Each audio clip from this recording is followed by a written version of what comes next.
cool that we could do to help a lot of the species found here on the reserve would be recycling our electronics.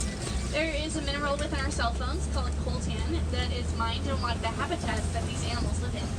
Pretty much the miners need to clear cut the forest in order to reach underground to the mineral, which of course is destroying the habitats that the animals need to live. So what we can do to help would be if we ever upgrade our cell phone or find an old radio that we don't use anymore, we can recycle the old ones. That way the coltan can be reused and we don't need to cut down so many trees where the animals live. Most office supply stores do offer electronic recycling, so you could definitely look up to see which one would be the closest to your house.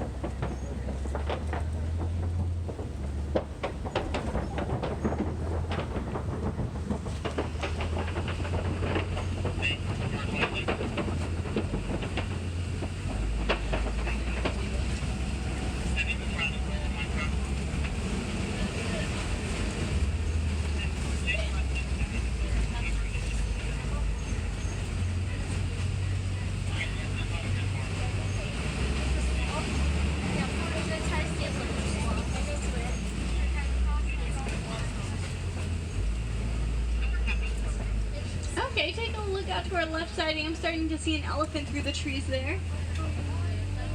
We're going to be getting a little bit closer in just a moment. Here on the Harambe Wildlife Preserve, there are scientists that research the animals that live here.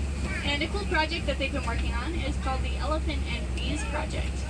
Scientists have determined that elephants are afraid of bees, and they took that information over to farmers in Kenya that were having conflicts with elephants raiding their farmland.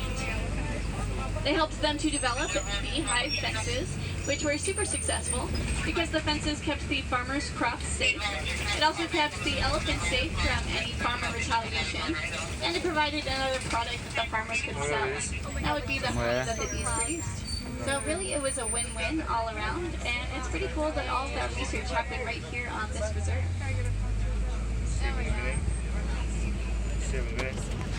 Oh, there. This elephant here is probably a male because it's off by himself.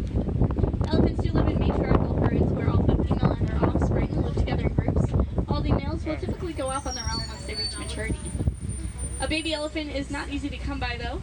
Their gestation period is 22 months, and a baby elephant will already weigh about 250 pounds when it's born.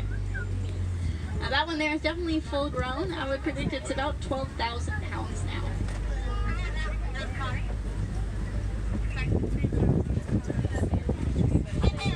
Another view of the wildebeest up there to the right.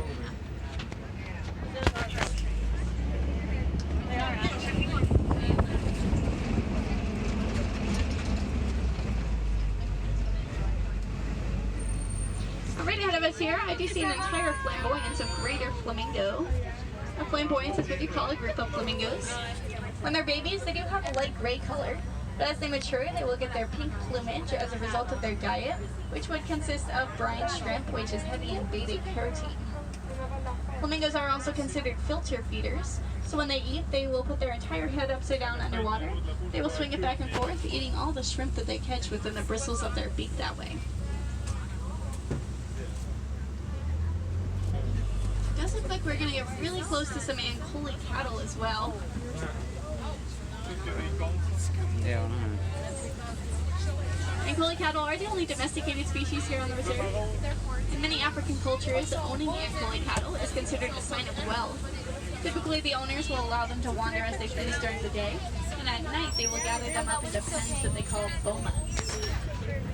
We're going to go really slowly by here. Just make sure to keep your hands inside the truck.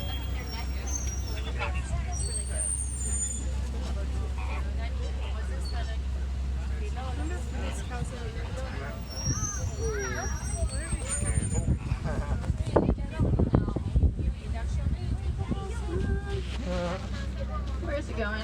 Alright, we're gonna park. Technically all 4 feet are off the road, so I could pass.